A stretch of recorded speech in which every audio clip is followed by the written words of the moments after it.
Today I'm going to show you an action thriller film titled The Killer. Be ready for spoilers ahead. The movie kicks off with a professional hitman known as the Killer in Paris. He is known for his perfect score and makes no blunders. After receiving another assignment, he rented an office opposite the hotel to monitor the situation and his potential victim. He lives by strict standards, always follows them, and never defies the law because it could betray his identity and ruin his reputation. The killer is careful not to leave fingerprints or DNA, as he does not want to wind up in jail. He calls his handler after 5 days of tracking his target and informs him that he is about to leave because the subject has not appeared. His handler instructs him to wait a little longer, and the killer only allows him to stay for 2 days. That evening, as he is preparing his weapon, he hears someone approaching him, and it turns out to be a courier who drops the mail on the floor without opening it. Soon after waking up in the middle of the night, he hears movement in the opposite building and realizes the victim is coming. The killer carefully prepares his gun and chooses the ideal height for the shot. He's calculated every detail and subtle factor that could affect the bullet's trajectory, so nothing should prevent the assignment from being completed. Despite this, the killer misses his shot on the target and kills the woman accompanying him. He destroys all evidence with a straight plan to reach the airport. After swiftly departing the office building, he does everything he can to clean himself up and leave no trace that could lead the cops to him. While departing Paris, the assassin calls his handler to inform him of the mission's failure. The lawyer informs him of the potential ramifications, but the killer is unconcerned about what transpired and promises to rectify the issue as soon as possible. The killer spots a suspicious stranger and suspects that he is a mercenary out to assassinate him. The hitman has reserved a hotel room near the airport and is getting ready to meet the undesirable visitor. To accomplish this, he lays a glass on the doorknob and a metal plate on the bottom to help him wake up from the noise. The man sits in the chair, holding a knife, but discovers during the night that he was wrong and that it's just a passerby. The killer leaves the hotel the next morning and travels to a safe house in the Dominican Republic. He discovers several cigarette butts and a man's boot prints when he gets home. When the killer realizes that someone has been here, he arms himself and creeps onto the property. He uncovers indications of a struggle, broken furniture and dishes, as well as blood inside the house. He receives the news that his girlfriend is in the hospital, and when he visits there, Marcus reports that his sister was attacked by 2 unknown individuals who were looking for him. Despite the torture and abuse, the girl not only remained mute but also managed to stab one of the robbers in the leg. The killer discovers the circumstances of what happened after speaking with his girlfriend and pays the doctor to take excellent care of her. When the killer returns home, he digs out a secret chest containing falsified documents, money, and weapons. He understands he cannot forget what occurred and resolves to exact vengeance on the perpetrators of his beloved girlfriend's crimes. Knowing that the criminals arrived in a green cab, the killer searches for a cab. Soon after, he discovers a business that employs green cars and decides to track down the driver who opted to give the criminals a ride. The hitman goes into the administration building late at night and discovers that the cab driver's name is Rodriguez. Recognizing the driver's appearance, the killer starts to follow him, and when he gets an opportunity, he enters his cab. The killer threatens Rodriguez with a gun and forces him to tell him about a man and a lady he gave a lift to the day before. The terrified driver obeys all of the armed client's instructions and claims that he picked them up from the airport, where they later returned. The killer murders the cab driver and flees to New Orleans, leaving no witnesses. The man rents a white van and drives to one of his hideouts, a storage facility containing fake license plates, firearms and ammunition. He goes to a building goods store the next morning and purchases an air nail gun, a dumpster, and other essential equipment. The killer then goes downtown and looks for Dolores. The building is unsafe because it has a shoddy security system and only one camera at the entrance. After waiting for the mailman, the killer disguises himself as a janitor and enters the office building. When the mailman goes inside, the killer sneaks in and threatens the secretary with a gun as soon as the courier leaves. She takes him into the office of Hodge's attorney, who is also his handler.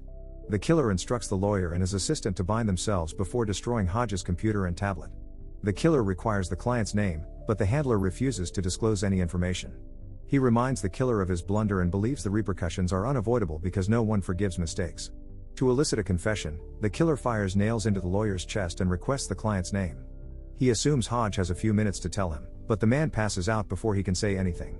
Dolores understands the killer would not leave her alive, but she requests that it be done delicately so that her children will have her life insurance.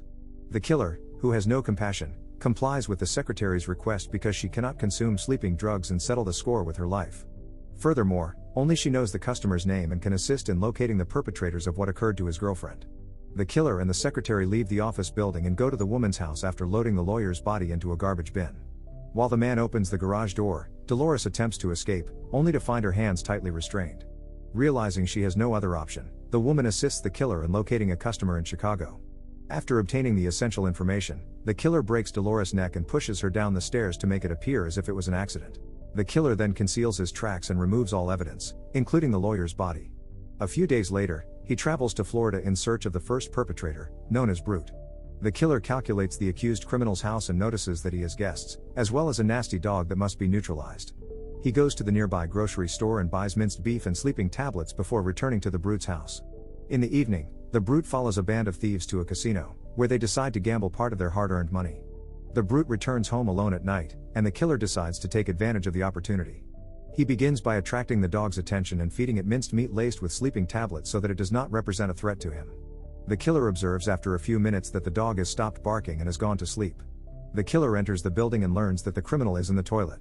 The Brute assaults him as soon as he arrives. Assuming the killer is a daring robber, a battle breaks out between them.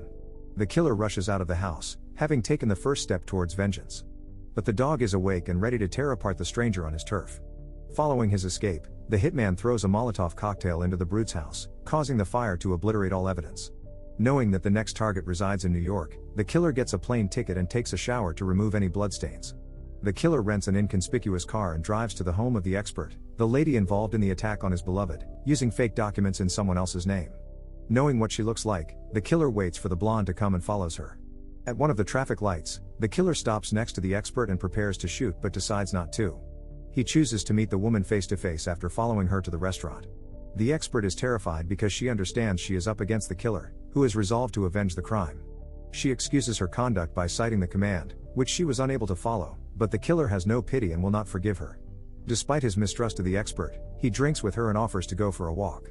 The woman recognizes that her days are numbered and cherishes every moment of her existence.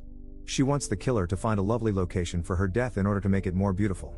She tries to draw him into a trap at one point, but he shoots her dead. The killer travels to Chicago after learning the name of the customer behind everything that is going on. He locates Mr. Claiborne and discovers that he is a billionaire who lives in a secure home. The assassin gains access to the subterranean parking garage, but there is a door with an electronic lock. In preparation for another burglary, he purchases a duplicate key card and registers at the billionaire's gym. After transferring the funds to a separate account, the killer purchases a new gun. He goes to the gym the next morning after receiving a parcel containing a duplicate key card. The assassin breaks into the billionaire's security guard's locker and scans the access key as soon as everyone departs for training. He returns to Mr. Claiborne's residence in the evening and chooses to wait for an opportunity to attack.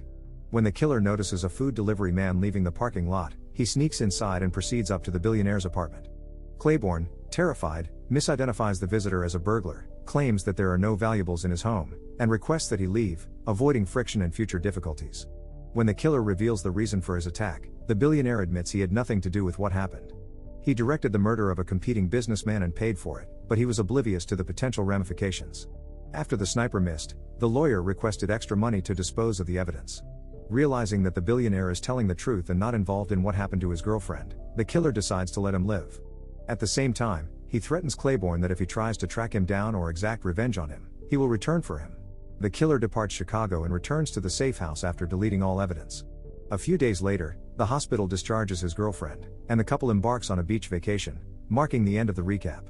Don't forget to like and subscribe for more videos like this.